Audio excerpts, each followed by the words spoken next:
అలాగే ఇప్పుడు ఇందాక మీరు అన్నారు కదా ఇంజనీరింగ్ స్టూడెంట్స్ కూడా ఇప్పుడు పాపం ఇంజనీరింగ్ స్టూడెంట్స్ చాలా మంది ఇక్కడ చేసి తర్వాత మళ్ళీ ఎంఎస్ కోసం అని ఫారిన్ వెళ్ళి చాలా కష్టాలు పడుతున్నారు ఇప్పుడు జాబ్స్ గురించి. ఇంజనీరింగ్ స్టూడెంట్స్ గురించి మన చాణక్య ఎడ్యుకేషన్ హబ్ ఎలాంటి సూచనలు ఇస్తుందో చెప్పండి. Engineering students first of all వాళ్ళు అమెరికా ఎందుకు వెళ్తున్నారు అనేది ఫస్ట్ క్లారిటీ. రెండవది ఏమవుతుందంటే వాళ్ళు ఎంతప్పటికీ అమెరికా వెళ్ళిపోవాలి అని. నాకు చాలా మంది కన్సల్టెన్సీస్ తెలుసు. నేను 10 సంవత్సరాల క్రితం, ఇప్పుడు కాదు 10-12 సంవత్సరాల క్రితం ఒక పెద్ద టీవీ ఛానల్లో నేను చెప్పాను. ఏమని చెప్పానంటే, నేను ఒక పెద్ద బోర్డు పెడతాను, ఆ బోర్డులో ఇచ్చట స్విమ్మింగ్ నేర్పిస్తాను, I'm going to teach swimming అని పెడతాను, కింద బ్రాకెట్లో నాకు స్విమ్మింగ్ రాదు అని పెడతాను. Are you going to join the swimming classes? ఇవాళ ఈ స్టూడెంట్స్ అందరూ కూడా కన్సల్టెన్సీస్ని రీచ్ అవుతున్నారు. అంటే అమెరికా పంపించడానికో, కెనడా పంపించడానికో, ఎక్కడికో కన్సల్టెన్సీస్ని రీచ్ అవుతున్నారు. ఆ కన్సల్టెంట్ ఎవరు? అమెరికా మొహం చూడలేదు, వారికి అమెరికా గురించి ఏమీ తెలియదు. కానీ ఆ యూనివర్సిటీ కొంత డబ్బులు ఇస్తుంది. ఎంత డబ్బులు ఇస్తుంది మీరెవరు ఊహించరు. 20% దగ్గర నుంచి 33%, 40% దాకా పే చేస్తారు. వీళ్ళు 60,000 ఫీజు కడితే అందులో 40% అంటే $24,000 వీళ్ళకి పే చేస్తారు. ఇవాళ మీకు తెలుసు సిబిఐటి హైదరాబాద్లో ఉంది, లేకపోతే గుంటూరులో ఆర్వీఆర్ కాలేజ్ ఉంది. ఈ కాలేజీలు రెండు డబ్బులు ఏమన్నా పే చేస్తాయా కన్సల్టెంట్స్కి? ఒక్క పైసా కూడా పే చేయ. ఎందుకు పే చేయవు? They are good colleges. ఇప్పుడు ఆంధ్రాలో తీసుకుంటే RVR is the good college, I'm sure. హైదరాబాద్లో తీసుకుంటే సిబిఐ చైతన్య భారతి మంచి కాలేజ్. ఈ రెండు కాలేజీలు ఒక్క పైసా కూడా పే చేయవు. అంటే ఇంకా చాలా ఉన్నాయి, జస్ట్ ఎగ్జాంపుల్ చెప్తున్నాను. అలాంటి కాలేజీలు పే అంటే ఎవరు పే చేస్తారు? Some X college. ఏ కాలేజీలో అయితే ఫెసిలిటీస్ ఉండవో, ఏ కాలేజీలో అయితే ప్లేస్మెంట్స్ ఉండవో, ఏ కాలేజీ అయితే ఫ్యాకల్టీ ఉండరో, వీళ్ళు పిల్లల్ని చేర్చుకోవడం కోసం కన్సల్టెన్సీస్కి ఎంతో కొంత డబ్బులు పే చేస్తారు. అదేవిధంగా అమెరికాలో కూడా పిచ్చి కాలేజీలు వీళ్ళందరికీ డబ్బులు పే చేస్తారు. వీళ్ళు ఏం చేస్తారు? ఈ స్టూడెంట్ రాగానే అదొక పెద్ద విషవలయం, రాగానే ఆ కాలేజీ చాలా మంచిది, అది ఇది అని చెప్పేసేసి పిల్లల్ని అక్కడికి పంపిస్తారు. పంపించిన తర్వాత వాళ్ళు ఇక్కడికి వచ్చిన తర్వాత తెలుస్తుంది ఏమిటి అని. రెండోది, వీళ్ళు ఏం చెప్తారు కన్సల్టెన్సీస్? మీరు అమెరికా వెళ్తున్నారు కదా, ఫస్ట్ సెమిస్టర్ ఫీజు తీసుకెళ్ళండి, అక్కడికి వెళ్ళినప్పటి నుంచి ఏదో ఒక జాబ్ చేసుకోవచ్చు, అంటే లీగల్గా జాబ్ చేసుకోవచ్చు, అక్కడ బతికేయచ్చు, అది ఇది అని చెప్తారు. వీళ్ళు వచ్చేస్తారు, పాపం వీళ్ళు వచ్చేస్తారు. కానీ ఇప్పుడు ఏమైపోయింది? అమెరికాలో ఇప్పుడు ట్రంప్ పెట్టిన రూల్ కాదు అది. అమెరికాలో స్టూడెంట్ అనేటువంటి వాడు 20 గంటల పాటు తను చదివేటువంటి క్యాంపస్లో పనిచేసుకోవచ్చు. తను పనిచేసే క్యాంపస్లో ఏ పనైనా కావచ్చు, హోటల్ అయినా పర్వాలేదు, క్యాంపస్లో ఉండాలి. క్యాంపస్లో వారానికి 20 గంటల పాటు పనిచేసుకోవచ్చు. ఆ క్యాంపస్లో కాకుండా బయట ఎక్కడ పనిచేసినా అది ఇల్లీగల్గా పనిచేయటమే. ఇల్లీగల్గా పనిచేస్తున్నారంటే అర్థం ఏంటి? పట్టుకుంటే డిపోర్ట్ చేస్తారు, అరెస్ట్ చేస్తారు, రకరకాలవన్నీ వస్తాయి. ఇంతకుముందు గడిచిపోయాయి. ఇవాళ ట్రంప్ వచ్చిన తర్వాత ఎందుకు అక్కడ లోకల్గా ఉన్నటువంటి వాళ్ళ ఉద్యోగాలు పోతున్నాయి. ఫస్ట్ ఆఫ్ ఆల్ ఇప్పుడు ఇండియాలో కూడా చదువు సంధ్య లేనటువంటి వాళ్ళు ఉన్నట్టుగానే అమెరికాలో కూడా ఉంటారు కదా. అమెరికాలో కూడా చదువు సంధ్య లేని వాళ్ళు ఉంటారు కదా. వాళ్ళు పోయి పని చేసుకుంటారు, గ్యాస్ స్టేషన్లోనో, హోటల్లోనో, మోటల్లోనో ఏదో పని చేసుకుంటారు. మన స్టూడెంట్స్ వెళ్ళి చెయ్యకూడనటువంటిది, అర్హత లేనటువంటి వాళ్ళు వెళ్ళి ఒక $2 తక్కువకి ఆ ఉద్యోగాలు పనిచేస్తుంటే, వాళ్ళ ఉద్యోగాలు లాగేసుకుంటూ ఉంటే ఎంత కష్టమైపోతుంది. సో ఇవి ఇష్యూస్. అండ్ రెండవది, ఒక పిల్లవాడు, ఒక అమ్మాయో ఒక అబ్బాయో అమెరికా వెళ్తున్నాడు అనుకోండి. ఫర్ ఎగ్జాంపుల్, $600 అకామిడేషన్, అంటే ఉండటానికి అకామిడేషన్ $600, ఒక $200 ఫుడ్, ఒక $200 దాన్ని ఉంటారు ఇంటర్నెట్, ఫోను, ఎక్సెట్రా. అంటే కనీసం నెలకి ఒక $1000 ఖర్చు అవుతాయి కదా. లీగల్గా తను పని చేయకూడదు, $1000 ఖర్చు అవుతాయి. నెలకి $1000 పంపించేటువంటి కెపాసిటీ ఎంతమంది పేరెంట్స్కి ఉంది?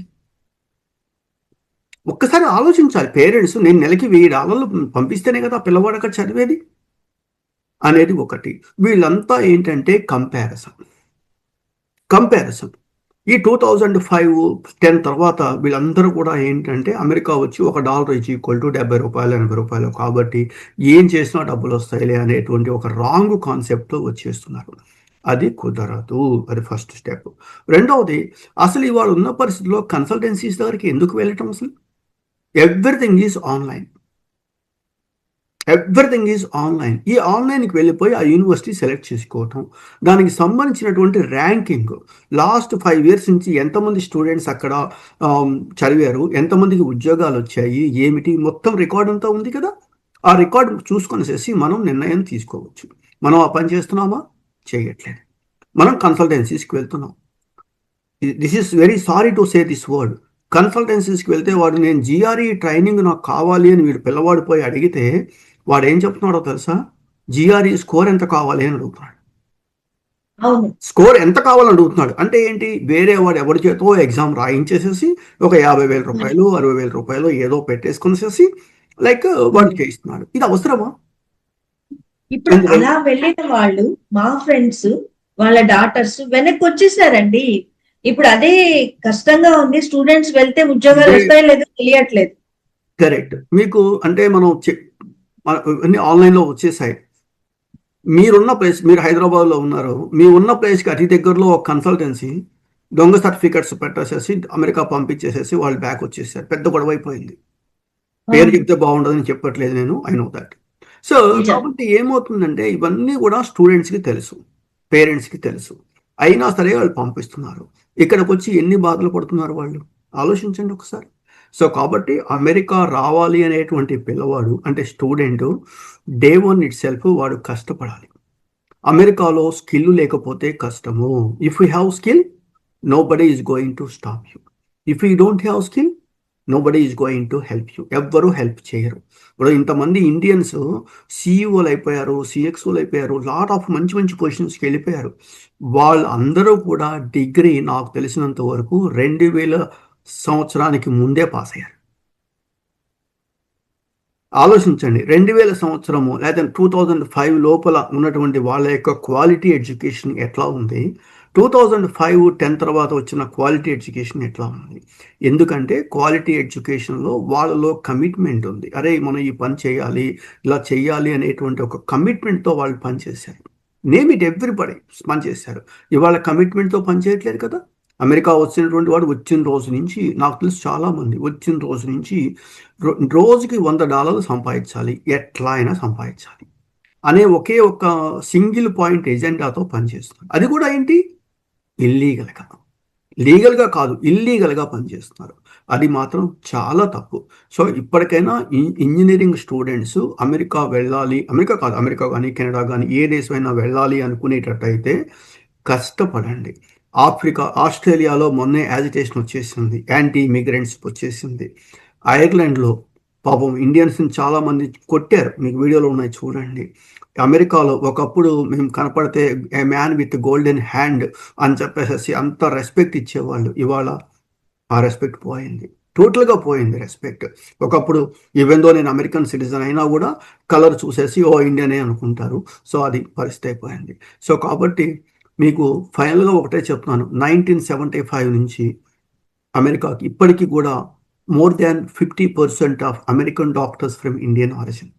ఎంత రెస్పెక్ట్ ఉందంటే డాక్టర్స్కి అంత రెస్పెక్ట్ ఉంది. 60% of IT professionals from Indian origin. వీళ్ళెవరి మీద కూడా కత్తి పెట్టి పొడవటమో తుపాకీ పెట్టో లేదు. కానీ ఈ మధ్య ఎందుకు జరిగిపోయింది? ఈ వచ్చిన 1975లో వచ్చిన డాక్టర్స్ కానీ 90s 2005 వచ్చిన ఐటీ ప్రొఫెషనల్స్ కానీ ఏ రోజు కూడా వాళ్ళు చేయాల్సిన పనే చేశారు.